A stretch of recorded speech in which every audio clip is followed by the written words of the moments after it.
یہ کربلا سے اگر چلے گئے تو یہ حلبی ناصرین کا جواب کیسے دیں گے؟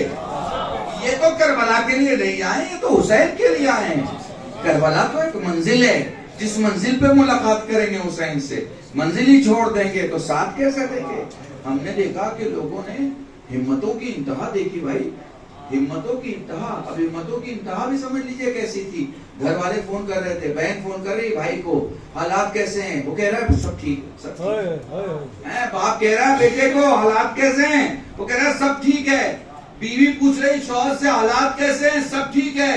کسی نے اپنی فیملی کو بھیجا ہے، وہ اپنے بچوں سے پوچھ رہا ہے حالات کیسے ہیں؟ سب ٹھیک ہے، حالانکہ معلوم ہے کچھ ٹھیک نہیں ہے، کچھ بھی ہو سکتا ہے۔ خدا کی قسم محسوس کرنا، سب کو معلوم ہے کچھ ٹھیک نہیں ہے، سب کو معلوم ہے کچھ ٹھیک نہیں ہے، کچھ بھی ہو سکتا ہے، مگر فون پہ سب بول رہے تھے سب ٹھیک ہے۔ کیوں؟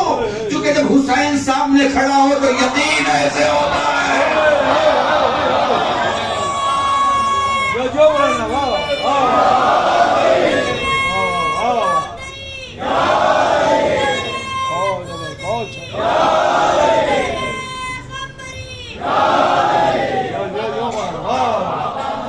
حسین سامنے ہے بھائی، حسین سامنے ہے۔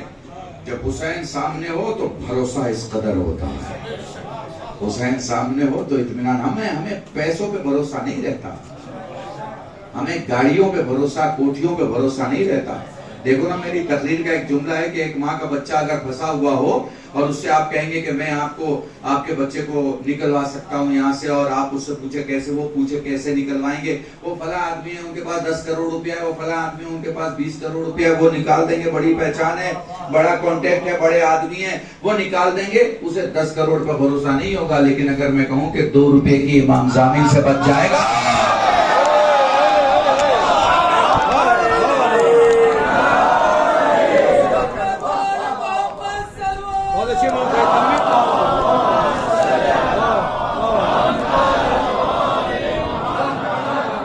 تو اسے 10 کروڑ روپے پہ اتنا بھروسہ نہیں ہوگا جتنا 2 روپے کی امام ضامن پر بھروسہ ہے نا۔ محسوس کر پا رہے ہیں؟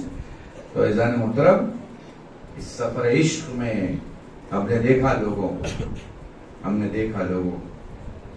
کہ تلوے پھٹ گئے، پاؤں زخمی ہو گئے، لیکن ارادہ مضبوط کا مضبوط ہے، ارادہ مضبوط کا مضبوط ہے۔ پتہ ہے کیا ہوتا ہے؟ جب آپ ایک دن چلتے ہو تکلیف ہوتی ہے، دوسرے دن چلتے ہو بہت زیادہ تکلیف، تیسرے دن جب آپ بالکل کربلا کے قریب پہنچنے والے ہوتے ہو تو آپ کی کیفیت یہ ہوتی ہے کہ بس جسم ٹوٹ رہا ہے۔ تمہیں پتہ ہے جسم کمزور ہو جاتا ہے، روح جوان ہو جاتا ہے، اور پھر روح کہتی ہے نہیں اب تو جانا ہی ہے۔ تو حضور یہ ہے سفر عشق، یہ ہے سفر عشق حسین کی طرف سے۔ 1400 پلر ہیں، 1400، اور ان 1400 پلر کے درمیان 28,000 موقف میں بچھے ہوئے نہ جانے کتنے ہزار دسترخوان اور کتنی ہزار نعمتیں۔ اللہ اکبر، اللہ اکبر کو محسوس کرنا۔ بہت اہم بات کہنے جا رہا ہوں۔ میں سوچتا تھا کہ یہ دبئی والے، یہ عمان والے، یہ مسقط والے، یہ عرب والے، یہ خلیج والے، یہ اسلامی ملک والے، یہ تو بڑے پیسے والے لوگ ہیں، تیل والے لوگ ہیں، ڈیزل والے لوگ ہیں، ہیرے والے لوگ ہیں، سونے والے لوگ ہیں، ان کے پاس تو بہت پیسہ ہے، ان کے پاس بہت پیسہ ہے۔ اب تم نے رات کو کہا کیا پیسہ ہے؟ اگر اتنا ہی پیسہ ہوتا تو فاطمہ کا لیا ہوا باغ واپس نہ کر دیتے۔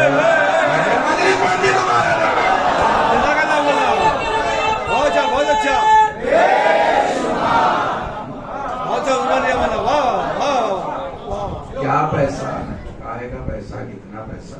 اگر اتنا ہی پیسہ ہوتا تو اسی شرط پہ واپس کر دیتے کہ ہمارے باپ دادا نے لیا تھا، ہم واپس کر رہے ہیں۔ کرنسی بڑے ہونے سے آدمی بڑا نہیں ہوتا۔ دیکھو عراق کی کرنسی بالکل ڈاؤن ہے، لیکن آگے دیکھ لو ان 28,000 موقف کے درمیان، ہزاروں دسترخوان کے درمیان کھلاتے ہوئے لوگوں کا چہرہ دیکھنا، یہ کھلانے کے پہلے چہرہ نہیں دیکھتے۔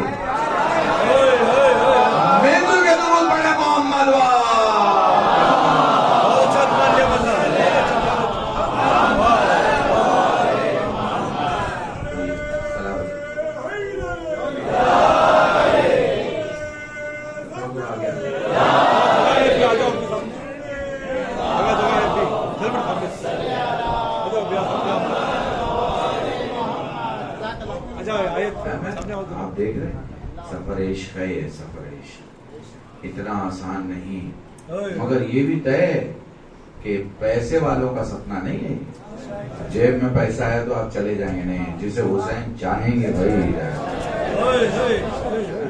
حسین چاہیں گے وہی جائے، بس یہ ہے مہینے مہینے پیسہ نکال لیجیے، اور کیا 5,000 روپے مہینے کا نکالیے، دیکھیے سال میں 50,000 نہیں ہوگا، سال حسین کے نام پہ نکال کے دیکھیے، سال میں 50,000 نہیں ہوگا، سال میں 5 لاکھ ہو جائے گا، سمجھیے گا یقین کے ساتھ کہ ہاں مولا تیری بارگاہ میں تیری زیارت، اس سفر عشق پہ نکلنا چاہتا۔ اچھا تو پھر یہ سفر کو سفر عشق کہا کیا جاتا ہے، ٹھیک ہے نا؟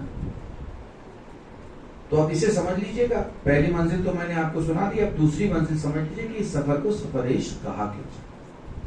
تو میں آپ کو بتاؤں کہ عشق ہم انسانوں کے لیے نہیں ہے، اس شاعری میں، کلام میں، گفتگو میں بیان ضرور ہوتا ہے اور ہمارے بس کا نہیں ہے، سمجھ رہے؟ یہ عشق تو بس وہ کر سکتا ہے جسے خدا نے خود اپنے نور سے بنایا ہو۔ اب تھوڑا سا اگر اجازت ہو ان جوانوں سے معذرت کے ساتھ، جو مجلسی مجمع بیٹھا ہے، جو ہمارے بزرگ بیٹھے ہوئے ہیں، ہمارے دوست ہمارے ساتھی بیٹھے ہیں، ان کے لیے تو اب غور کرو ذرا، عشق ہم لوگوں کے لیے نہیں ہے، عشق ہے ان کے لیے، عشق ہے حسین کے لیے، عشق ہے حسین کے لیے۔ تمہیں پتہ ہے محبت میں گردن کٹنے کے بعد زبانیں خاموش ہو جاتی ہیں، مجھے نہیں پتا کتنا سمجھ پاؤ گے، اب تھوڑا گہرا کر رہا ہوں، ذرا ہلکا سا گہرا، ہلکا دقیق نا محسوس کیجیے گا۔ محبت میں گردنیں کٹنے کے بعد زبانیں خاموش ہو جاتی ہیں، عشق میں گردنیں کٹنے کے بعد زبانیں نوکے نیزہ پہ بولنے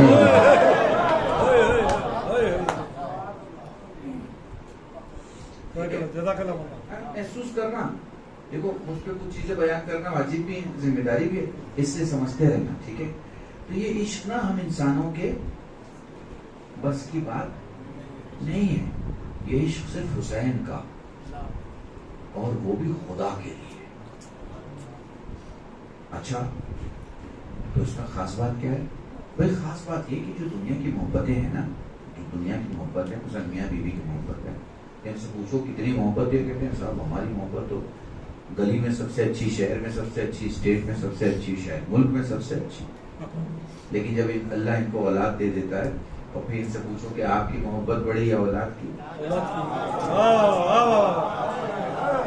تو یہ اولاد کی محبت کے سامنے اپنی محبت کو ہارتا ہوا دیکھ کے خوش ہوتے ہیں، سمجھ گئے نا؟ کہتے ہیں مولانا کہاں ہم اور کہاں اولاد۔ تو اس کا مطلب یہ ہوا کہ اولاد پر محبتیں قربان کی جاتی ہیں، اولاد پر محبتیں قربان کی جاتی ہیں، عشق پر اولادیں قربان کی جاتی ہیں۔ میں 10 مجلس پڑھوں نا تو اس ایک جملے کے برابر نہیں ہو سکتا۔ اولاد پر محبتیں قربان کی جاتی ہیں، لیکن جب عشق ہو جائے تو پھر عشق پر اولادیں قربان کی جاتی ہیں، اور اولاد بھی علی اکبر جیسی، اولاد بھی علی اکبر جیسی حسین کے پاؤں نہیں کانپتے، کیوں؟ کیونکہ عشق ہے، عشق۔ یہ جو سفر عشق ہے نا، یہ عشق نام ہے، عشق نام ہے، یہ جب عشق نام ہے تو تم جہاز سے اڑے جاتے ہو، اور یہ عشق ذات میں جب اترنے لگے تو تم ہندوستان سے پیدل چل کے کربلا جاؤ، پیدل چل کے کربلا جاؤ، واسطہ استعمال نہیں کرو، کہو گے نہیں مجھے انہی پاؤں سے چل کے جانا ہے۔ کہاں جانا ہے؟ کربلا جانا ہے۔ تو اس سفر عشق ہے میرے عزیزو، سفر عشق۔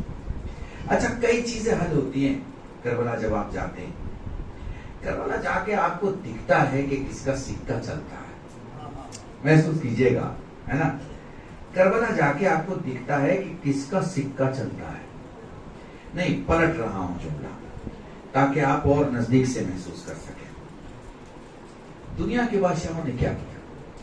بھئی دنیا کے بادشاہوں نے یہ کیا کہ انہوں نے ایلومینیم پر, پیتل پر, سونے پر, چاندی پر اپنے سکے بنوائے, فوٹو چھپوائے, مہر چھپوائی اور چلایا.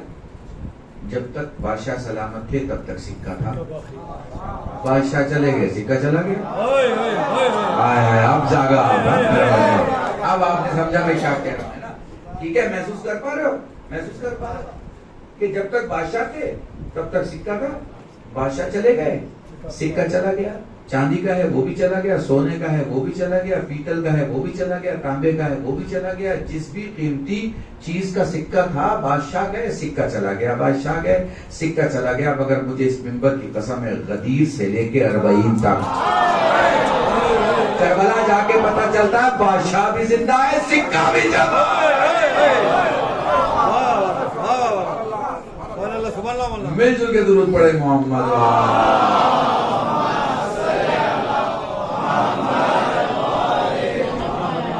سفر عشق ہے حضور.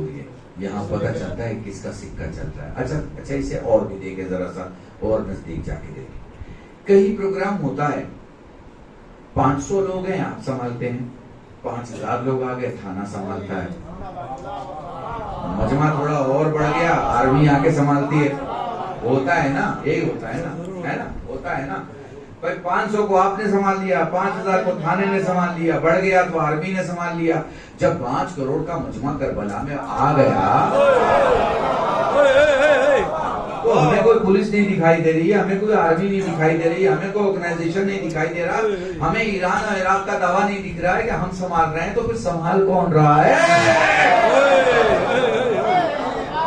سنبھال کون رہا ہے؟ اس سے پتہ چلتا ہے, اس سے پتہ چلتا ہے کہ سکہ کس کا چل رہا ہے اور حکومت کس کی چل رہی ہے. درود پڑھے محمد.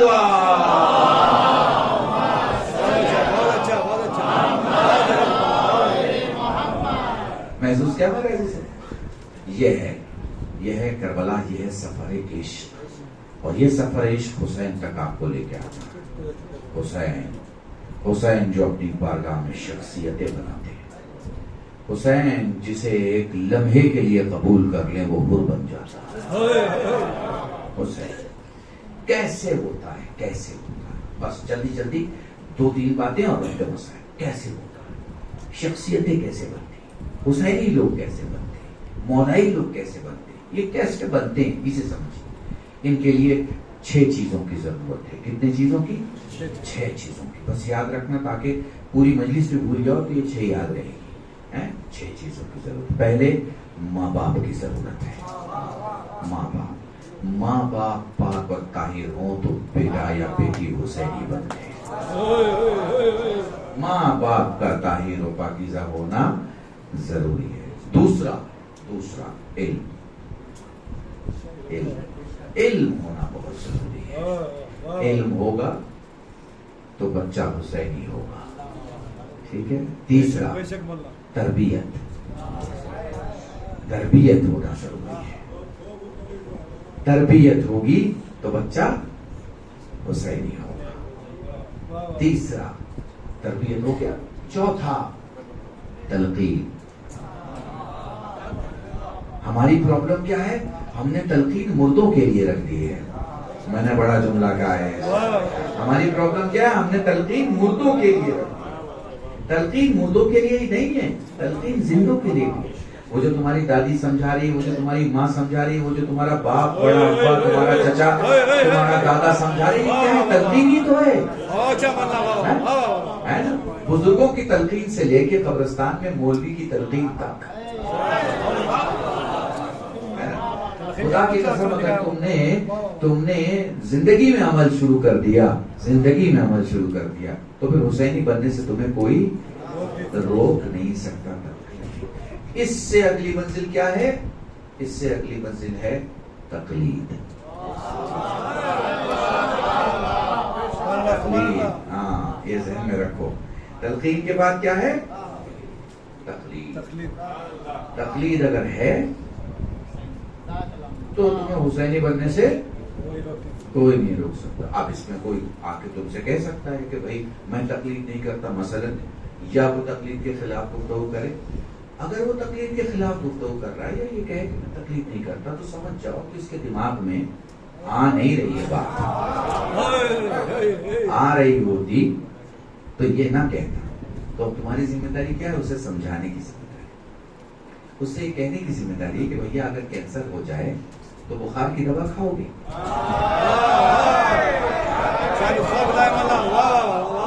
اسے کہنے کی ضرورت ہے بھیا اگر کینسر ہو جائے بخار کی دوا کھاؤ, اور 10 دن دوا کھا کے یہ کہو گے کہ دوا کھا رہا ہوں ٹھیک نہیں ہو رہا, تو وہ کالم تو تم نے پورا کر دیا کہ دوا کھا رہا ہوں, مگر بھائی کیا کھا رہے ہو یہ بھی تو پتا چلنا چاہیے. سمجھ رہے ہو میری بات؟ اہل بیت کا سارا علم عربی میں ہے. اہل بیت کا سارا علم عربی میں ہے. یہ جو کہہ رہے ہیں کہ ہمیں تقلید سمجھ میں نہیں آ رہی, ان کو عربی بھی سمجھ میں نہیں آ رہی. آپ نے غور ہی نہیں کیا میں نے کیا کہا. تو پھر یہ جانیں گے کس سے, یہ سمجھیں گے کس سے, ان کو بتائے گا کون؟ یہ یہی سوچ کے رہ جائیں گے کہ بخار کی دوا کھانے سے کینسر ٹھیک ہو جاتا ہے, تو دوا بھی ختم ہو جائے گی اور یہ بھی ختم ہو جائے گی. تو ان کو بچانے کی بھی ذمہ داری ان پڑھے لکھوں کی ہے, جو انہیں کمیونیکیٹ کرے, افہام و تفہیم کی منزل تک لائیں. ایک بات بتاؤں, جب تک یہ آسمان میں خیبر نہیں اڑا تھا نا, تب تک معاملے الگ تھے. اب تو معاملہ یہ ہے کہ کوئی شیعوں میں 2 حصے بنا ہی نہیں سکتا. میں نے بڑا جملہ کہا, نہیں تھوڑا سا چاپ کے مجھے سنو, میں بہت اہم منزل تک لے کے جا رہا ہوں, ٹھیک ہے؟ اسے سمجھ لو, میں سمجھوں گا میں نے مجلس پڑھی تمہارے درمیان. آیت اللہ خمینی سے شاہ نے سوال کیا, کس چیز کا گھمنڈ ہے کہ میری شاہی کے مقابلے میں کھڑے ہو گئے؟ نہ فوج نہ سپاہی, آغوش میں سوئے ہوئے بچوں کو دیکھ کے فرماتے ہیں 40 سال پہلے فرماتے ہیں کہ یہ جس دن جوان ہو جائیں گے یہ ہماری فوج میں آئیں گے. مفہوم کلام یہ ہے 40 سال دنیا ڈھونڈتی رہی کہ خمینی کے وہ فوجی کہاں ہیں. خدا کی قسم اگر محسوس کر لیا نا, 40 سال دنیا ڈھونڈتی رہی کہ خمینی کے وہ فوجی کہاں ہیں جو ماؤں کی گودیوں میں سوئے تھے. خدا کی قسم 40 دن کی جنگ نے بتا دیا.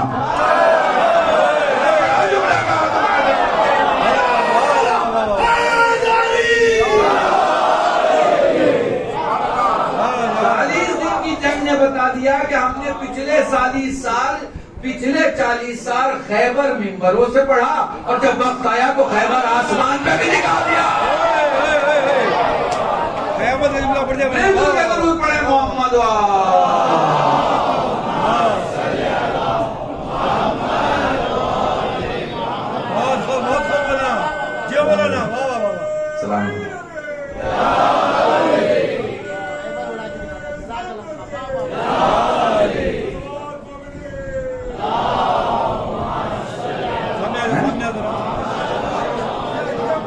جو چیز آپ کو سب سے زیادہ کور اپ کرتی ہے اس کا نام ہے تقلید. سب سے زیادہ آپ کو جو کور اپ کرتی ہے اس کا نام ہے تقلید. ایک چیز اور ہے آخری, اس کا نام ہے تنبیہ. کیا نام ہے؟ اب یاد رہے گا, ماں باپ تعلیم و تربیت, یعنی ماں باپ علم, تربیت, تلقین, تقلید اور تنبیہ. تنبیہ بہت اہم چیز ہے. اگر سمے پہ وقت پہ بچے کو تنبیہ نہ کی جائے تو پھر یہ بے وقت کی بری عادتیں بن جاتی ہیں. سمجھ رہے ہیں آپ؟ یہ بری عادتیں بن جاتی ہیں. تو بری عادتیں نہ بنے اس کی وجہ کیا ہے؟ آپ تنبیہ کر دیجیے, اسے سمجھا دیجیے, اسے بتا دیجیے. یہ فرش ازا ہر ایک چیز کو بتاتی ہے, ہر ایک چیز. اور اسی فرش ازا کے صدقے سے ہم نے معلوم کیا کہ سفر عشق میں عشق کتنا بڑا ہوتا ہے. اولاد قربان ہو جاتی ہے اور باپ کے پاؤں نہیں کانپتے. علی اصغر ہاتھوں میں ہے حسین کے, علی اصغر ہاتھوں سے مجھے نہیں پتا کہ آپ مجھے کتنا محسوس کر پائیں گے، پر میں 2 منظر آپ کو دکھاتا ہوں، صرف 2 منظر۔ حسین نے علی اصغر کو زمین پہ رکھا، چہرہ الگ تھا، اب جو زمین سے اٹھایا ہے تو چہرہ الگ ہے۔ میں نے اس ایک جملے میں سارے مصائب پڑھ دیے آپ کے سامنے۔ بس میرے عزیز، رات کا کم حصہ بچا ہے، میں مصائب پڑھ کے مجلس ختم کر دوں گا، پھر کبھی آیا انشاءاللہ تو تفصیل مجلس آپ کے درمیان رہے۔ ابھی تو علی اکبر کا تابوت ہے۔ کون علی اکبر؟ یہودی آتا ہے امام حسین کے پاس، کہتا ہے میں نے رات کو خواب دیکھا ہے، آپ کے نانا رسول خدا فرماتے ہیں میں تیری جنت کی ضمانت دیتا ہوں، تو کلمہ پڑھ۔ امام حسین فرماتے ہیں اگر میں کسی کو دکھاؤں تو دیکھ کے پہچان جاؤ گے؟ تو کبھی کیسے نہیں پہچانوں گا؟ غلام سے کہا جاؤ میرے علی اکبر کو بلایا۔ علی اکبر کو بلایا گیا، دیکھ کے کہتا ہے ہاں اسے ہی تو دیکھا تھا، بس ایک فرق ہے، خواب میں ضعیف تھا، دن میں جوان ہے، بس بڑے آرام سے پڑھ رہا ہوں تاکہ پرسہ دے سکو اسے، جس کی بڑی خواہش تھی کہ وہ اپنے بیٹے کی شادی کر دے۔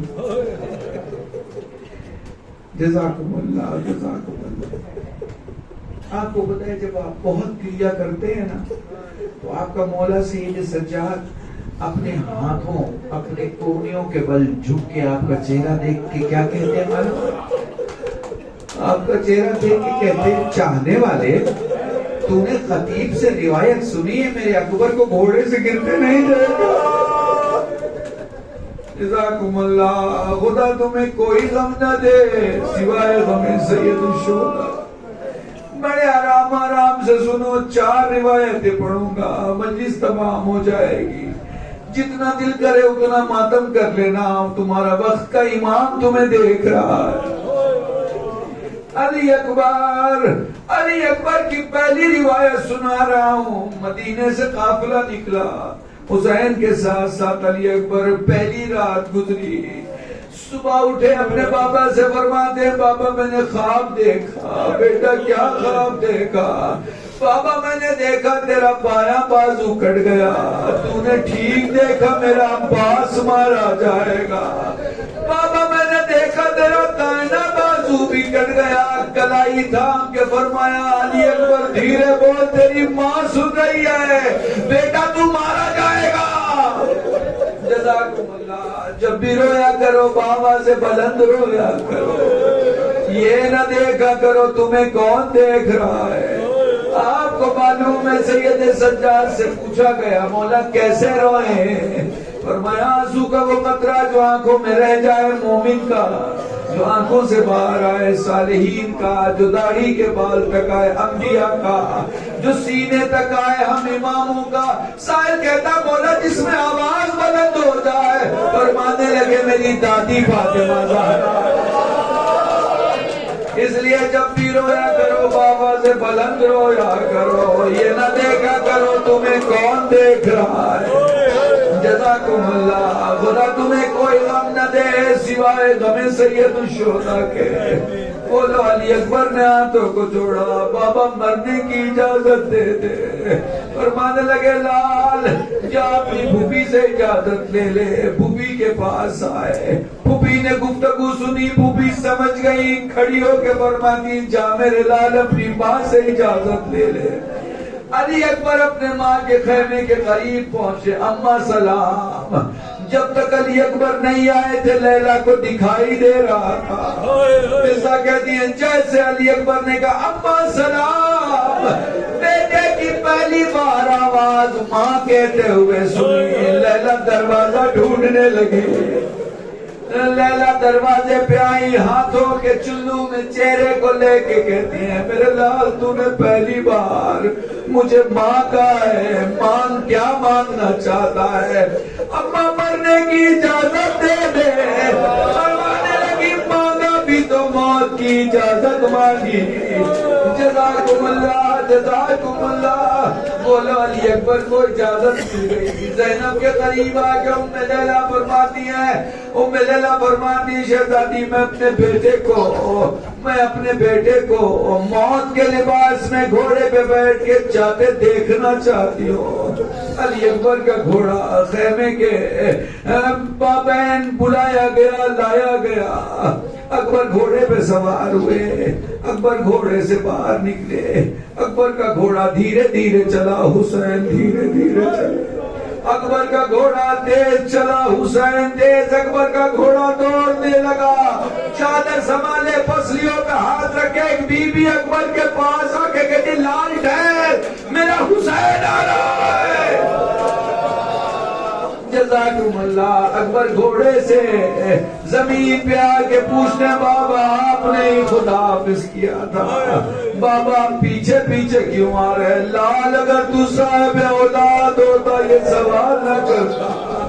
علامہ اظہر زیدی کا جملہ نقل کر رہا ہوں، حسین چیلے پر، اکبر گھوڑے پر، اکبر گھوڑے پر، زینب خیمے کے در پہ، لیلہ مسلح پہ، اکبر گھوڑے سے گرے، حسین ریت کے ٹیلے سے گرے، زینب خیمے کے در پہ گری، لیلہ مسلح پہ گری۔ میرے اللہ، میرے اکبر کی خیر، جزاکم اللہ، جزاکم اللہ۔ پہلا لاشا ہے، پہلی میت ہے، پہلا شہید ہے علی اکبر، جس تک حسین کبھی گرتے تھے، کبھی اٹھتے تھے، کبھی اٹھ کے گرتے تھے، کبھی گر کے اٹھتے تھے، کبھی کوہنیوں کے بل، کبھی گھٹنوں کے بل، کبھی دھیرے سے چلتے تھے، کبھی خود کو کھینچتے تھے، دھیرے دھیرے علی اکبر کے پاس آئے، دھیرے دھیرے علی اکبر کے حمید کہتا ہے میں نے دیکھا کہ حسین کی زبان پہ تھا علی علی علی، میں نے سوال کیا حسین کس علی کو پکار رہے ہو، بابا علی کو یا بیٹے علی کو؟ اے حمید مجھے میرا علی اکبر دکھائی نہیں دیتا۔ جزاکم اللہ، خدا تمہیں کوئی غم نہ دے سوائے غم سید الشہداء کے۔ بولو حسین علی اکبر کے پاس آ کے بیٹھ گئے۔ آپ تو عربستان جاتے رہتے ہیں، آپ کو پتا ہے وہاں مجالسوں میں سلام دونوں ہاتھوں سے کیا جاتا ہے۔ 18 برس میں علی اکبر نے پہلی بار ایک ہاتھ اٹھایا، دوسرا ہاتھ نہیں اٹھایا۔ حسین نے سوال کیا میرے لال سینے پہ کیا ہے؟ آپ سب صاحب اولاد سمجھ گئے، مجھے وضاحت نہیں کرنی۔ ایک باپ نے آستین سمیٹی، اپنی انگلیاں بچی کی علی میں پیوست کی۔ تاریخ کا جملہ میں ہمیشہ یہ پڑھا کرتا ہوں، اگر چھری ہاتھوں کے بیچوں بیچ لگ جائے اور میں چھری کے قبضے کو پکڑوں تو ہاتھ کانپے گا، چھری کو پکڑوں گا ہاتھ کانپے گا۔ جیسے ہی انگلیاں پیوست کی نا، حسین کو لگا میرا علی اکبر کانپ رہا۔ جزاکم اللہ، جزاکم اللہ۔ حسین نے ہاتھ اٹھایا، دوبارہ کوشش کی، حسین کو لگا میرا علی اکبر کانپ رہا ہے۔ تیسری بار جیسے حسین نے ہاتھ ہٹانا چاہا، علی اکبر نے ہاتھ اٹھا کے اپنے بابا کی داڑھی پہ لگی ہوئی خاک کو جھاڑ کے کہا بابا میں نہیں کانپ رہا، کربلا ہل رہی ہے، بابا بچی کھینچ لے، اے بابا تیرا علی اکبر اٹھک نہیں کرے گا۔ خون کا فوارہ، خیمے کا پردہ اٹھا، بھیا یہ کام اکیلے نہ کرنا، زینب آ رہی ہے۔ ہائے کربلا، آئے عاشورا، اللہ رحمت اللہ علی القوم الظالمین وسیع الظلم ایام تربیت تربو نجا و اللهم ارزقنا ایمانا صالحا ولسانا ذاکرا وعلما نافعا وولدا صالحا وعملا متقبلا وتوبة نصوحا وصلی اللہ علی محمد وآلہ الطیبین الطاہرین بفضلک ورحمتک یا ارحم الراحمین۔